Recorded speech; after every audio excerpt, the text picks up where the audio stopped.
की बात जो है क्या है, कौन रहता नहीं रहता है वो भी समझाऊंगा मैं। इसमें जो सागर ग्रंथ में तीसरा सागर क्या है, एक दिली का सागर। शॉर्ट में बोल देते हैं एक दिली, लेकिन इसको उर्दू में इसी को क्या बोलते हैं, वहदत, वाहिदत, इसी को बोलते हैं ना कि और कुछ को बोलते हैं, स्वलीला अद्वैत। तो प्रकरण पूरा पढ़ेंगे तो समझ में आएगा सिर्फ एक दिली की बात नहीं है।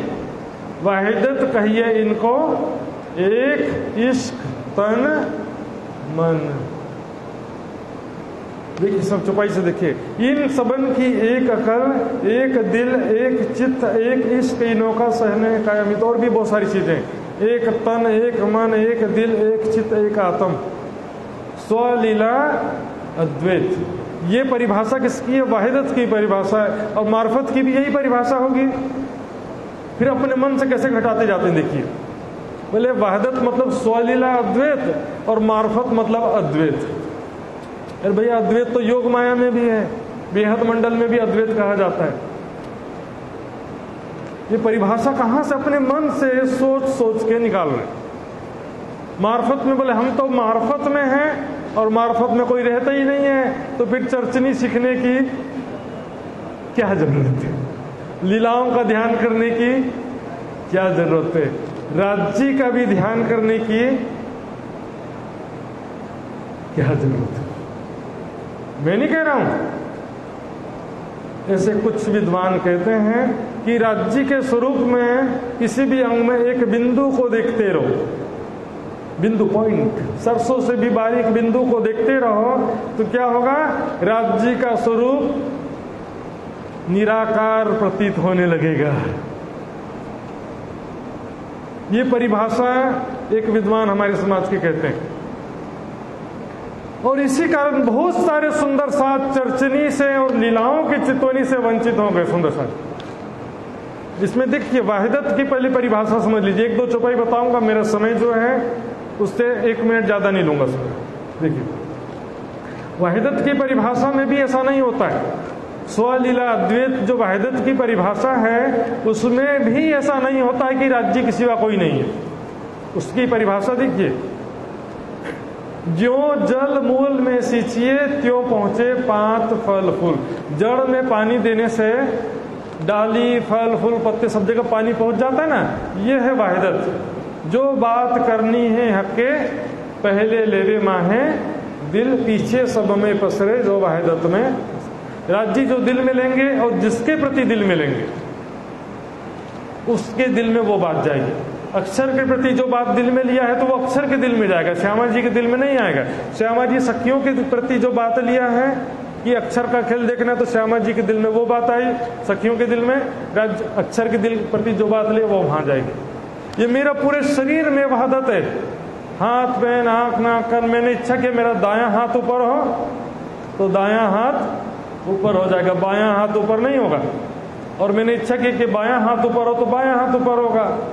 ये मेरे शरीर में जो है वहदत है, स्वलीला अद्वैत। इसका मतलब भी ये नहीं है कि राज्य के सिवा कोई नहीं रहता है, इसका मतलब भी नहीं होता।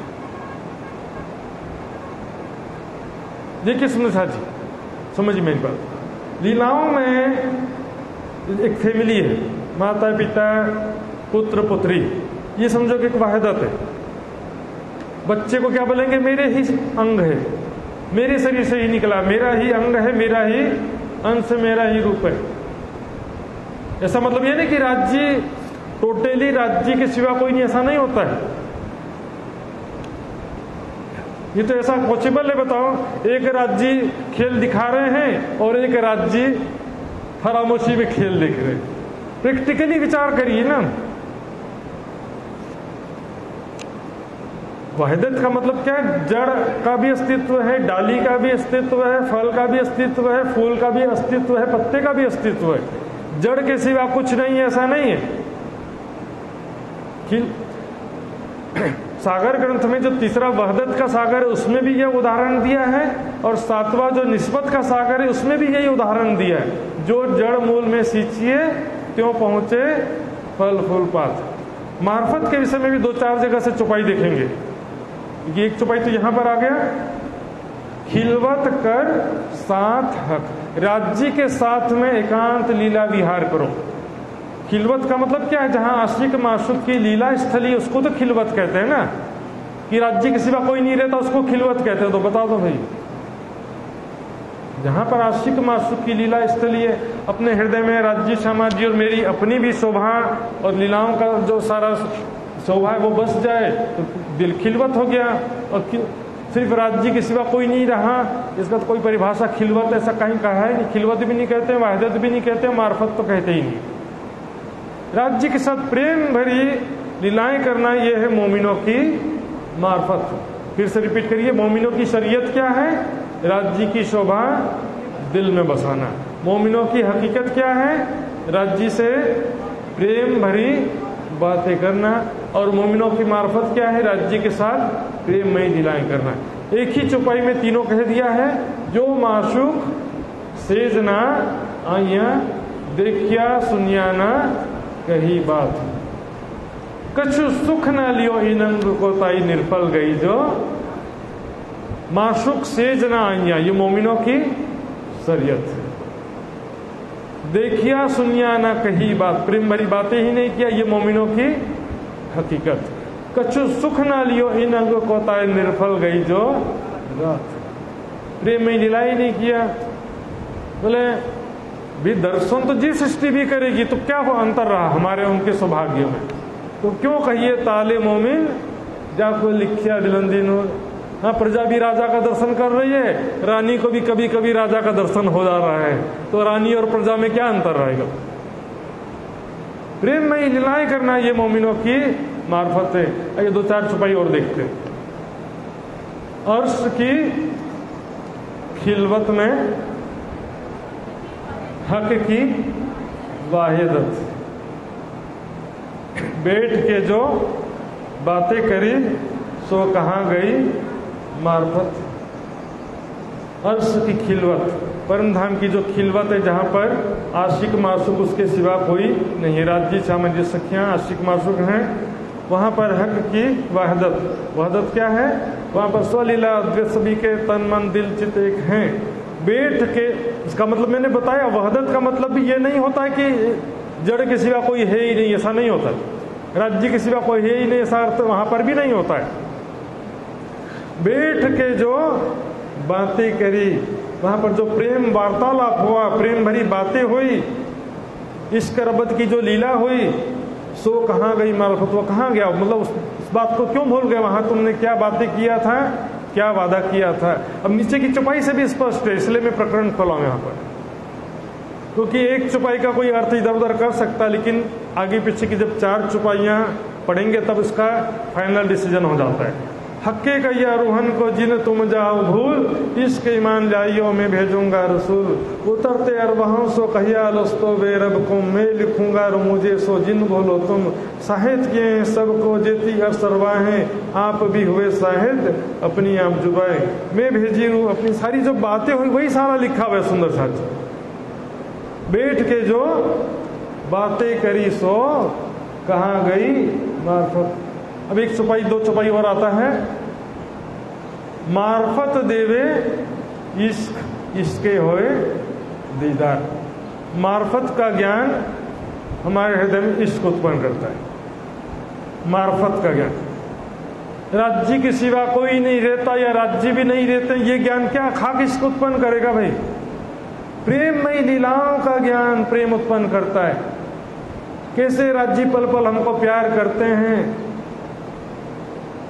तुम रूहें मेरे तन हो, तुम सो इश्क जो मेरे दिल, ये क्यों कर पाओ बका मिने, जो सहूर करो सब मिल। तुम सो इश्क जो मेरे, विराट जी के दिल में कितना प्यार है, ये परम धाम में नहीं जानते थे। अक्षर ब्रह्म रंग महल में होने वाली प्रेममयी लीलाओं को तो नहीं जानता था, लेकिन सखियां जो रंग महल के अंदर हैं, प्रेममयी लीलाओं में शामिल हैं, फिर भी वो राज्य के प्रेम को नहीं जानती थी। सिंधी में कहा ना, सुधना प्रेम प्रीत, सुधना धनी इश्क, सुधना अर्थ अरवाहों को धनी राख्यो के ही रीत। मान लीजिए एक लड़की की शादी फिक्स हो जाती है अमेरिका में एक लड़के के साथ, शादी फिक्स कर दिया ना, माता पिता ने बातचीत करके फिक्स कर दिया।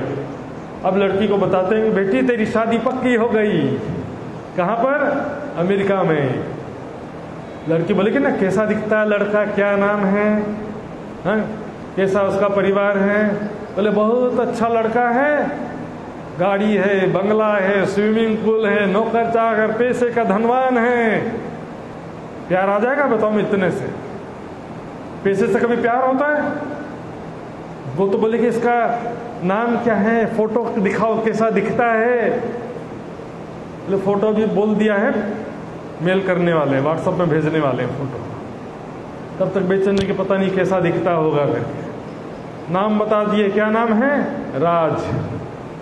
नाम से थोड़ी काम चलेगा, पता नहीं कैसा होगा, नाम तो कैसा भी हो सकता। धनवंत नाम है, पास नहीं दमनी तो कहते हैं। रूप सागर नाम रख दिए, पता चला सुंदर नहीं है तो सब। अब फेसबुक में व्हाट्सएप में फोटो भेजा, वाह कितना सुंदर दिखता है।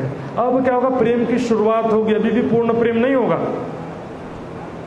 प्रेम दो चीजों से होता है, सूरत और सीरत। स्वरूप और स्वभाव, दो चीजें देखना पड़ता है। दिखने में तो बहुत सुंदर है, लेकिन मुझसे प्यार करेगा कि नहीं करेगा क्या मालूम, कैसा स्वभाव होगा पता नहीं उसका। दिखने में तो सुंदर दुनिया में कितने सारे लोग सुंदर हो जाते हैं, लेकिन प्यार करेगा कि नहीं। और जब मिलेंगे, दो चार बातें करेंगे, साथ में थोड़ा समय व्यतीत करेंगे, घूमेंगे फिरेंगे, तब तो पता चलेगा ना कैसा स्वभाव, तब प्रेम बढ़ेगा। जितना समय साथ में व्यतीत हुआ है, बिछड़ने में उतना ज्यादा गिरा होगा। एक बार देखा और अलग होगा तो फिर ठीक है जाने दो, ऐसे बहुत सारे लोग मिलते बिछड़ते हैं। कुछ समय साथ में व्यतीत हुआ, उसके बाद फिर अलग हो जाएंगे। विरहागत रे जाने सोई, जो मिलके बिछड़ी होए। तो सुंदरकांड जी, लीलाओं से ही प्रेम उत्पन्न होता है। सिर्फ दर्शन से प्रेम होगा तो जीव सृष्टि को भी प्रेम हो जाएगा। लीलाओं के बिना प्रेम नहीं आ सकता। इसलिए परिक्रमा का चौथा प्रकरण है ना, जो इसको बुझावने, उसमें क्या क्या छुपाइयां हैं कि जो याद मिलाप धनी को और सखियों के स्नेह, रात दिन रंग विलास में प्रेम किए हैं। जय दिन रात कैसे राज्य प्यार करते हैं, उनके साथ कैसे पल पल प्रेममयी लीलाओं में व्यतीत होता, प्रेम भरी बातों में। राज्य मेरे तरफ कैसे प्रेम भरी दृष्टि में देख रहे थे, राज्य ने आज मुझे कैसे प्रेम से पुकारा, राज्य ने कैसे आज मुझे मेरे हाथों का स्पर्श किया। छोटी छोटी बातें भी दिन रात 24 घंटे प्रेम का सागर हमारे हृदय में उत्पन्न करती रहती।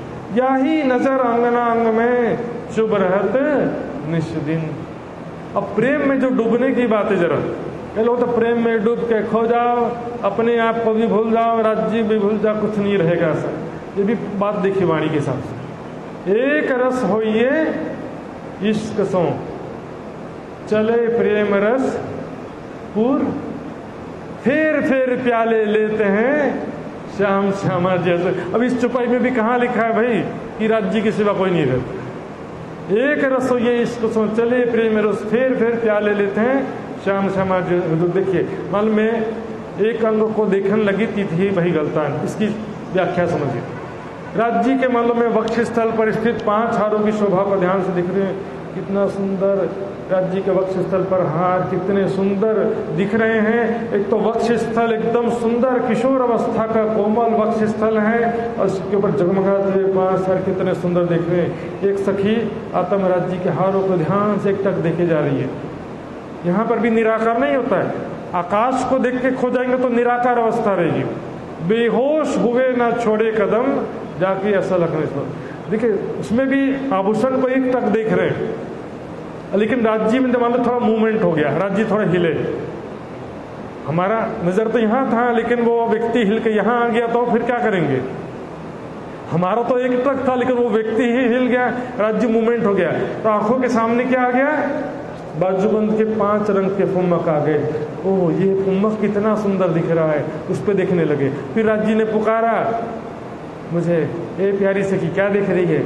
मेरा ध्यान कहाँ से लग गया, राज्य के मुखारबिंद के तरफ चला गया। एक अंग से दूसरे अंग से तीसरे अंग में जंप होते रहता सुंदर। निष्दिन ग्रहिए प्रेम सो, युगल स्वरूप के चरण निर्मल होना यहीं सो और धाम वर्णन 25 पक्ष के शोभा लीलाओं स्वरूप सभी चीज का सुख लेना है। वर्णन भी जरूरी है, वाणी पढ़ना भी जरूरी है, वाणी को छोड़ करके सिर्फ चितवनी करने से भी नहीं फायदा होगा, पर 25 पक्ष से शोभा स्वरूप लीलाओं का जो वर्णन है वो सारा भी देखना होता। सुनो साथ जी, मार्फत देवे इश्क क्या है, शोभा स्वरूप लीलाओं का ज्ञान जो है वो हमारे अंदर इसको उत्पन्न करता है। बस एक छोटा सा चरण और, कही वाहिदत की मार्फत जो अर्श अजीम के अंदर, एक छुपाई आती है ना, वाहिदत की मार्फत, बोले इसमें अपने मन से सोच के अर्थ नहीं निकालना, चुपाई मंथन करके वाणी के हिसाब से अर्थ, क्योंकि एक चुपाई सिर्फ लेकर के अपने मन से सोचेंगे तो सही अर्थ कभी नहीं होगा। वाणी में एक जगह जो बात अधूरी है तो दूसरे जगह वो बात मिलेगी आपको। वाहिदत की मार्फत स्वलीला अद्वैत परम धाम में जो प्रेममयी लीलाएं हैं, इसी को दूसरे शब्दों कहते हैं गुह्य खिलवत, गैब खिलवत, छिपी हुई खिलवत, जिसके बारे में आज तक दुनिया में कोई जानता नहीं था। खिलवत जहाँ पर राज्य श्यामाजी सखियां आशिक माशुक की प्रेममयी लीलाएं हैं, अक्षर ब्रह्म भी जानते नहीं थे। स्वलीला अद्वैत स्वरूप राज्य श्यामाजी सखियों के बीच जो मार्फतें ने प्रेममयी लीलाएं होती है वो यहाँ पर स्पेशल है। सुंदर साथ जी,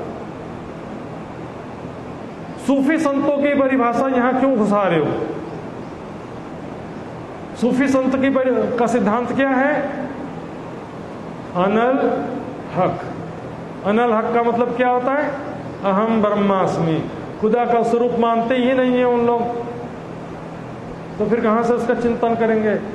अहम ब्रह्मास्मि, मैं ब्रह्म का अंश हूं और ब्रह्म में मिला दो, ब्रह्म में समाहित हो जाओ, खुदा में लीन हो जाओ, समाहित हो जाओ, अपने आप को अस्तित्व समाप्त कर दो। ये भैया उनका सिद्धांत, वाणी में नहीं है ऐसा कहीं। वाणी में तो क्या है? परात्म की में जो मूल स्वरूप है अपने, जाको कहिए परात्म। तो सुंदर साथ जी, बहुत सारी बातें मैंने कहा, बहुत सारी बातें फास्ट भी हो गई होंगी, तो सुंदर साथ रिपीट तो करना पड़ेगा, समझना पड़ेगा सुंदर साथ जी, क्योंकि पहले से जो प्रचलित बहुत सारी बातें चली आ रही हैं, आपने सुना होगा, तो सभी के विचारों का आपको खुल के चिंतन करना है, सत्य असत्य का विश्लेषण आपको करना ही पड़ेगा। वाणी मंथन का कोई विकल्प तो है ही नहीं। सुंदर साथ जी आई चुपाई दोहराते हैं, बोलो श्री प्राणनाथ प्यारे की, बेशक होए दीदार कर, ले जवाब होए बेशक, यही मोमिनो मार्फत,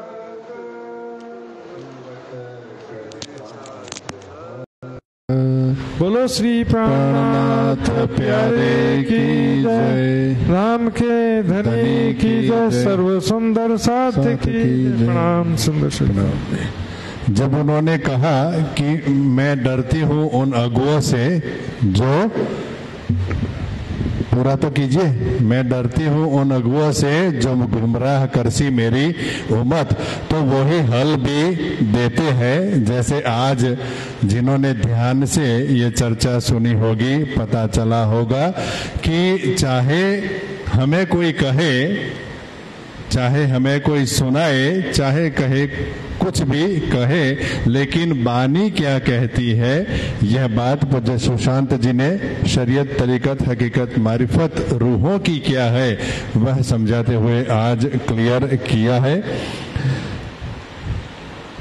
ये चर्चा क्या है, सुबह सुनने में आया था कि 2-3 सुंदर साथ को मैंने कहा कि मैंने आज दिन तक आपको चर्चा सभा में नहीं देखा है।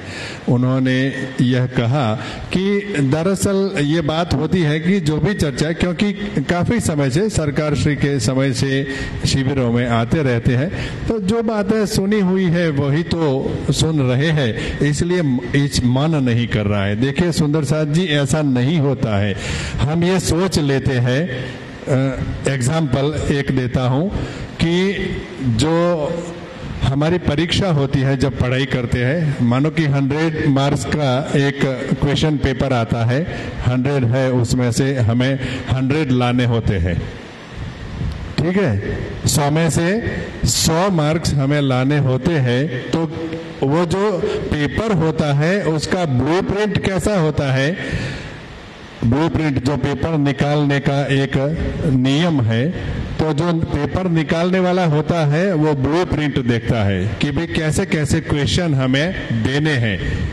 तो सबसे पहले 50% तक वैसे क्वेश्चन होंगे जो थोड़ा सा भी मेहनत कर लेता है वो सॉल्व कर सके। 50 मार्क्स का ऐसा होता है वह पेपर जिसमें थोड़ी सी भी मेहनत कर ली, क्लास अटेंड कर लिया, कुछ पढ़ लिया, सुन लिया, तो वह 50 तक पहुंच सकता है।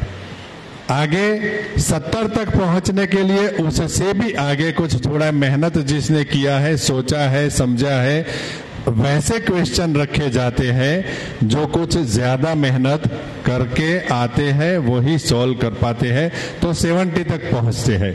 अभी 70 के बाद वाला जो है 80 तक 10 वाला, वो उससे ऊपर जाता है। 80 से 90 वाला जो होता है वो उससे भी ऊपर मेहनत करके आने वाला, जो डे 1 से, पहले दिन से जो स्कूल में आया या कॉलेज में आया और आखिरी दिन तक जिसने सारी क्लासेस अटेंड की है और सोचा है, समझा है, पढ़ा है, उसके लिए 90 तक पहुंचने वाला जो है उसके वह क्वेश्चन रखे जाते हैं। 90 से 100 वाला जो है वो सबसे ज्यादा कठिन होता है, और वह कठिन जो होता है वो एक एक करके 90 से 91 कैसे आए इसके लिए 2 बार, 3 बार, 4 बार, 5 बार रिपीट करता है और मेहनत करता रहता है, तब वह एक एक करके 100 तक पहुंचता है। हमारी जागनी यात्रा भी ऐसी है। पूज्यपाद सरकार श्री के साथ रहते हुए भी हम जहां तक पहुंचे थे, मानो कि 50, 55, 60, 75, 70, 80, 90 जहां तक भी पहुंचे थे, तो वह जागनी यात्रा आज वही राज्य हमारी आगे अपलिफ्ट कर रहे हैं। लेकिन जो 90 तक पहुंच गया है उसको 91 लाने के लिए काफी मेहनत करनी पड़ती है। और ये सारी बातें जो है वो यहाँ से किसी के भी माध्यम से, जो भी चर्चा सुनाने वाले महानुभाव है उनके नाम पर मत जाइए, लेकिन राज्य उनके जरिए हमें 90 से 91, 92, 93 वही करेंगे, 50 वाले को 51, 52 आगे करेंगे, 70 वाले को 71, 2 आगे करते रहेंगे। यही होता है चर्चा में।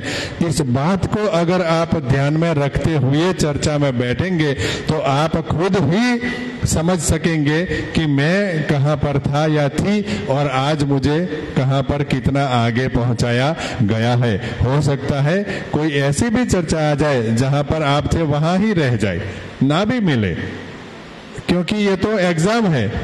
छोड़ दिया, अच्छा हो गया, चलो एक गया है। टीचर के लिए ये होता है, लेकिन स्टूडेंट के लिए होता है कि मैं नहीं गया भाई, दोबारा भी आऊंगा, तीसरी बार भी आऊंगा, आता रहूंगा या रहूंगी, तभी हम कुछ प्राप्त कर सकते हैं। इसलिए बैठक ना करियो बंद साथ जी। तो जब सरकार से इसी के ऊपर जोर दिया करते थे। आइए इसी बात को यहाँ विराम देते हुए आज की रसोई सेवा जिन सुंदर साथ की है उनका रसोई सेवा स्वीकार करते हुए सभी सुंदर साथ की ओर से, आश्रम ट्रस्ट की ओर से उनको सेवा सम्मान मिलेगा। सबसे पहले है हर्षद भाई, दहिया भाई, पंचाल सुंदर साथ। आ जाइए हर्षद भाई जी। आज की रसोई सेवा का सम्मान पूज्य महाराज श्री विंध्याचल जी से विनती करते हैं उनका शाल अर्पण करें, सम्मान करें और प्रसाद भी देवे।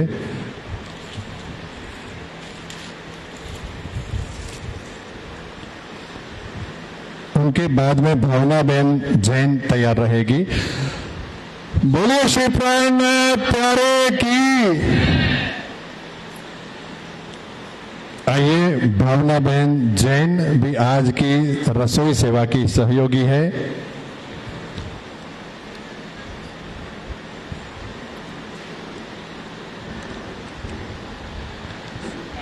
बोलिए श्री प्राणनाथ प्यारे की जय।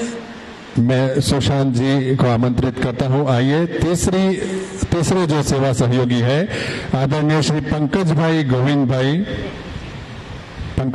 भाई आ जाइए। धनपुरा सुंदर साथ है हमारे, देखते होंगे आप बहुत ही सेवा में रत रहते हैं। पूज्य सुशांत जी के कर कमलों से, हाँ जी, बोलो श्री प्राणनाथ प्यारे की जय। अर्जी होगी सुंदर साथ जी, अर्जी के बाद राज्य की सवारी जाएगी और तत्पश्चात हम सभी सुंदर साथ भोजन के लिए प्रस्थान करेंगे। भोजन के बाद 4 बजे तक विराम होगा। 4 बजे के बाद यहाँ पर फिर आना शुरू करेंगे हम। 4:30 बजे अर्जी होगी, कीर्तन होंगे और फिर चर्चा होगी। पूज्य विंध्याचल जी महाराज और पूज्य अमृतराज जी के मुखारविंद से दोपहर बाद के मंच की चर्चा रसपान करेंगे। बोलो श्री प्राणनाथ प्यारे की।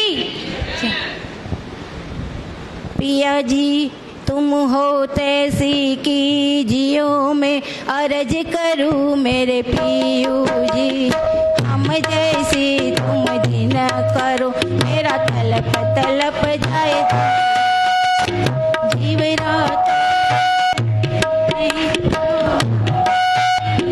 प्यास जी तुम नाम पिया तुम हो मेरी आस जी। आस बिरानी तो करूं पिया जो कोई दूसरा हो ये जी। सब विध वाला जी सामरस इन रेन जात रोए रोए जी।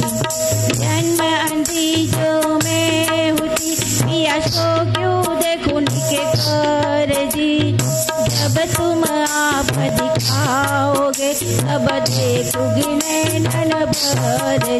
ए पुकार पिया जी मेरी सुन के अब दिल करो तुम जीन जी। पल पल खबर जो लीजियो मैं अर्ज करूं दुल्हीन जी। एक अर्ज में तो करूं पिया आड़ी भई अंतराय जी। तो आड़ी अंतराय टाल के बुला लीजिए कांट लगाए जी। कांट लगाइए कांट सो पिया कीजिए हास विलास जी। कारणी जय सीतावती पिया राखो कदम के पास जी। तुम दुल्हा में दुल्हनी पिया और न जानू बात जी। ईशक सो सेवा करूं पिया सब अंगो साक्षात जी। सदा सुख दाता धाम धनी में कहाँ कहूँ किन सो बात जी। श्री महामति युगल स्वरूप पर हरि अंगना बलि बलि जात जी। पिया तुम हो तैसी की जियो में अर्ज करूं मेरे पियो जी। हम जैसी तुम जिन करो मेरा तलप तलप जाए जीव जी।